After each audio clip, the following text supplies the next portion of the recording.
Hindi matutuloy yung kabit ng ano ko mamayang gabi. Lithium. Pero puta, di ko na naman nalinis yung ano ko. Visor ko. Shit. Kaya mo kasi ikalas kabit niya ito, totoo lang.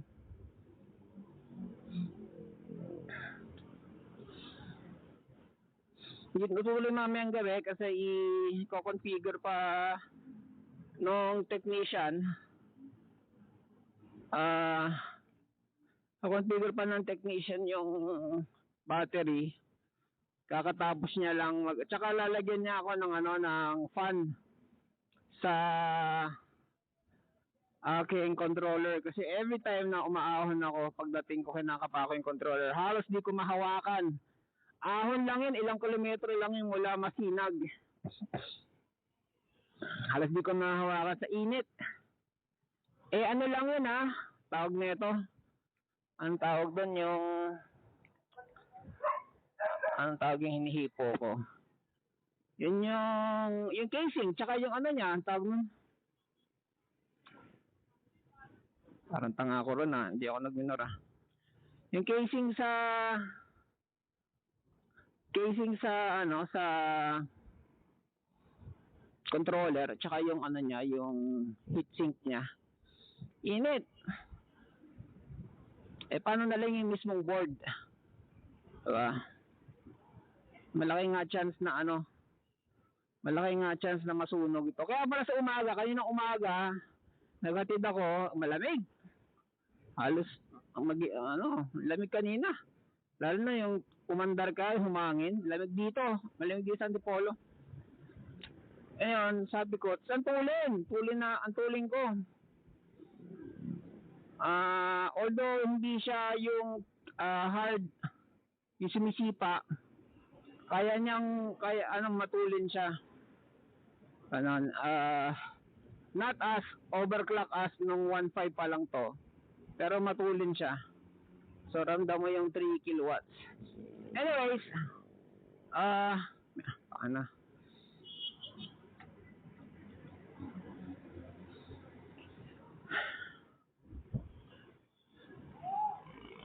hirap makakita pero maganda na to sa wala. At least meron sa wala na shades. And yung shades ko pati nagamit is Ambermatic hindi Ambermatic to. May tawag dito monochromatic. Yan. Sa araw medyo dumidilim, sa gabi nakakakita ka pa rin. Di ba? Ang ganda.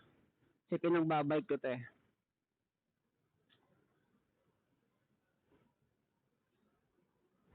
Aking alertness, puta. Pagigising ko lang.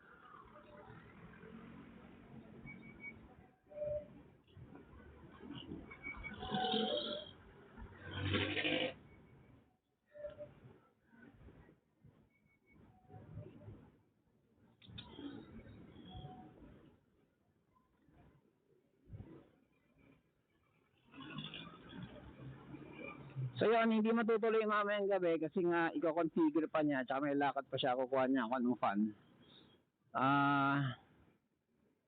Bukas sa madaling araw, alas 5 ako pupunta sa kanya. Ngayon, as we agreed upon, ako,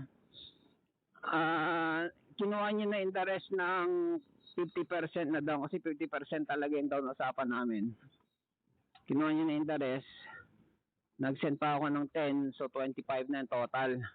So kulang 50 rin yung total kulang 50 rin Ang namin is LG 7266, tapos HC, tapos merong teka, singit lang tayo merong GPS, merong kasama sa package, charger is 10 amperes, mga 5 to 6 hours daw. Yan yung mga kasama. Tapos stainless casing yun, pero sa ngayon ano pa lang, bakal pa lang, yero pa lang yung casing kasi by order pa yung stainless. Pero kasama na sa bayad ko yun. Papalitan ng stainless yung casing.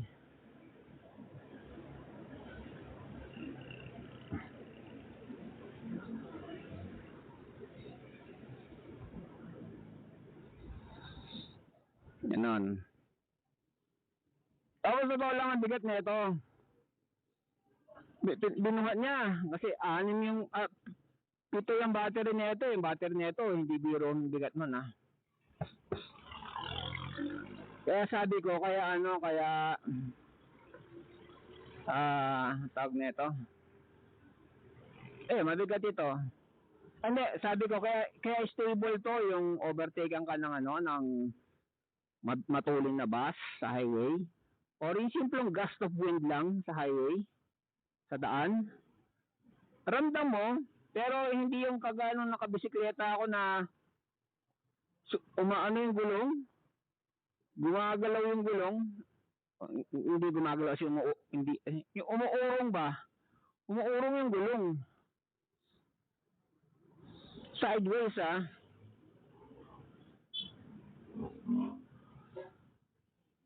Umuurong yung gulong sideways.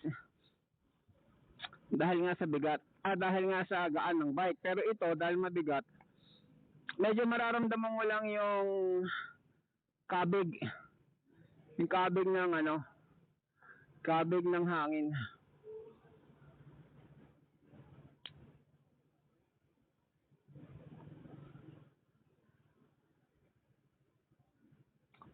Pero yung gulong nakaplanta sa sa semento.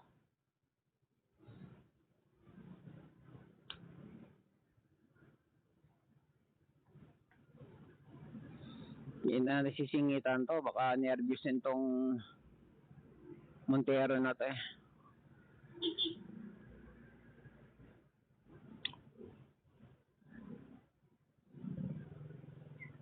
Go na naman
Time check.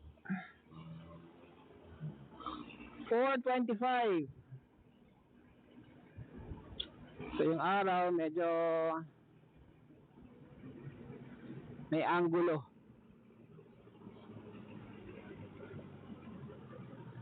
And nasa kanluran. Araw ko gawing kanluran.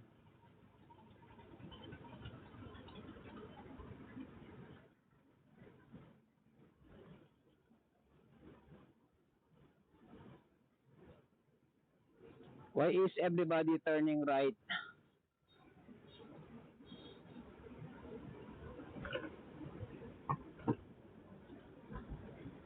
Sige, Fre. Ay, naninervous ako si Fre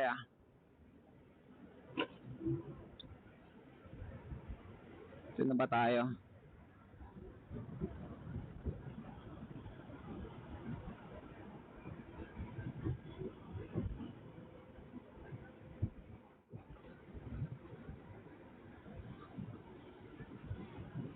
Speed check. 70. In real life, 60 lang yan.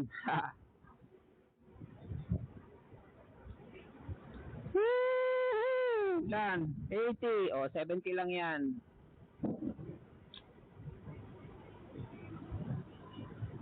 Nakakakita na ako ng pula na ilaw. Minor na.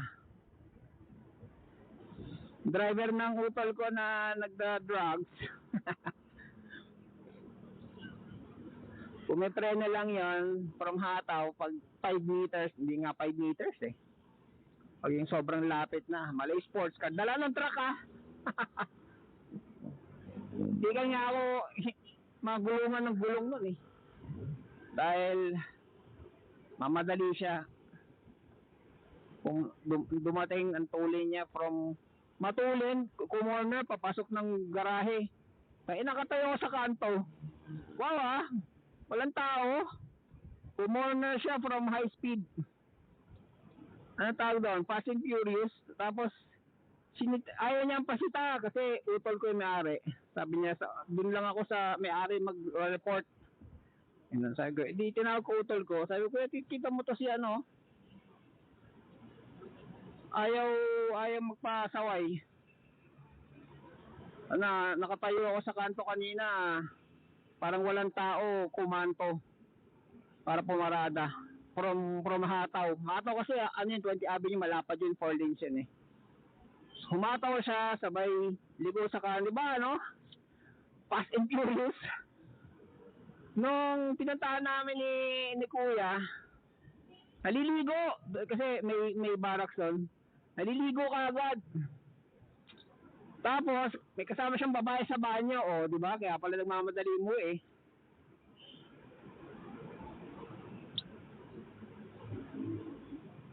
Kung hindi mahirap maghanap ng driver eh, hindi ganun. Tsaka very lenient si utol eh sa mga driver.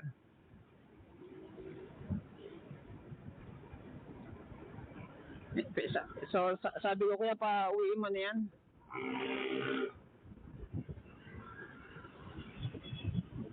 Sa'yo lang daw siya magre-report o yan o. Sapin mo. Nag-i-straight yun eh ng shift, panggabi, pag umaga, iinom pa, iiglep 30 minutes. Saan nakakita ang ganun? Iniinom pa niya, Red Horse pa, laklak. Saan nakakita ang ganun na may powers na ganun? Dadrive ka 2 araw, straight, magtatatlo pa.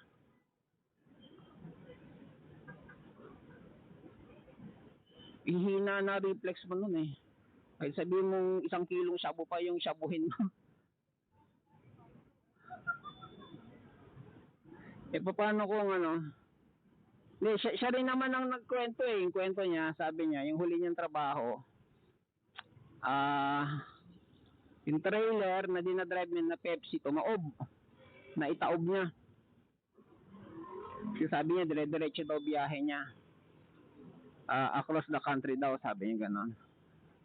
From Mindanao to kung saan man. Ganon. Tumaob, parang siguro na idlip siguro. Kasi kahit na lumaklak ka ng mga power energy drink, kapag na-reach mo na yung limit ng utak mo nang walang pahinga,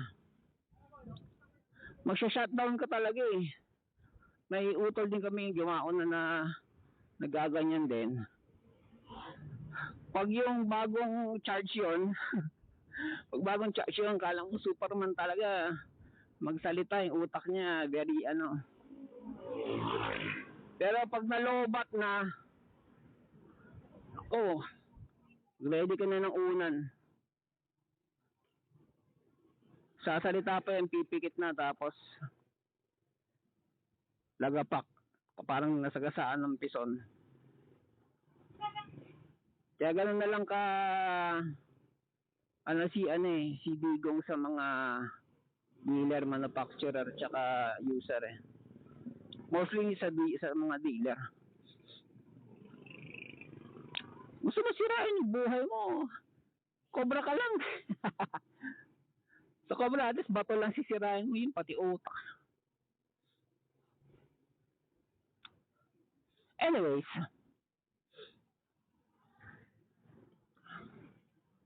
so yun, bukas ng madaling araw ako babalik doon, 5 a.m. So hindi ko mahahatid si teacher bukas. Alis ako ng mga 4. Kailangan fully charge ako. Bakit di ako nagtitipid? 76 na lang, 75 na lang.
Yan, nakados.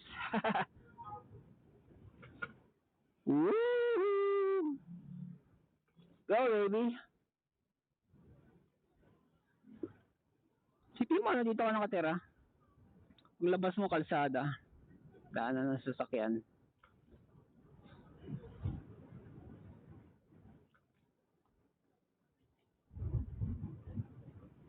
Daling araw dito, maliwanag eh. So good job sa barangay captain De La Paz. Liwanag dito ngayon, may ilaw oh. Liwanag dito, gabi. Hindi ka magkukulang sa illumination.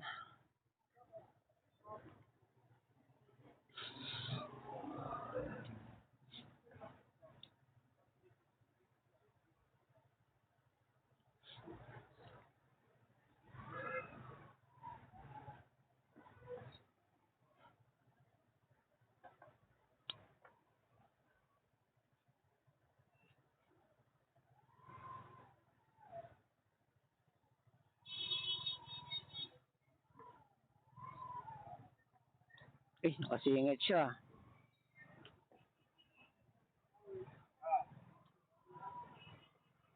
Yoshinoa.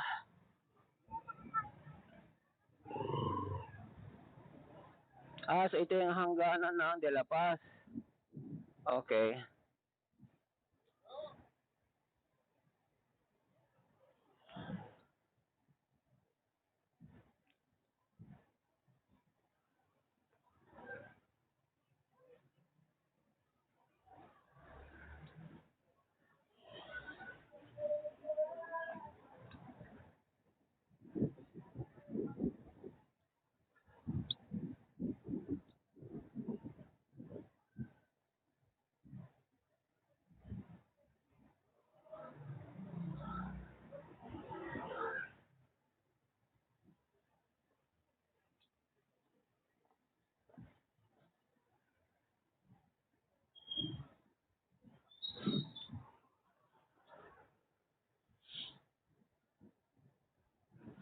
Kung gagamit ako ng dual video para alang-alang kita niyo mukha ko at the same time, hilong tulilong kayo nun sa visual kasi malikot.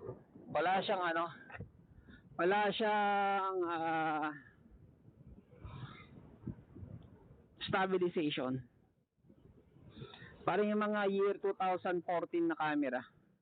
Nakapanood kayo ng mga lumang YouTube video. Ganun. Walang stabilization.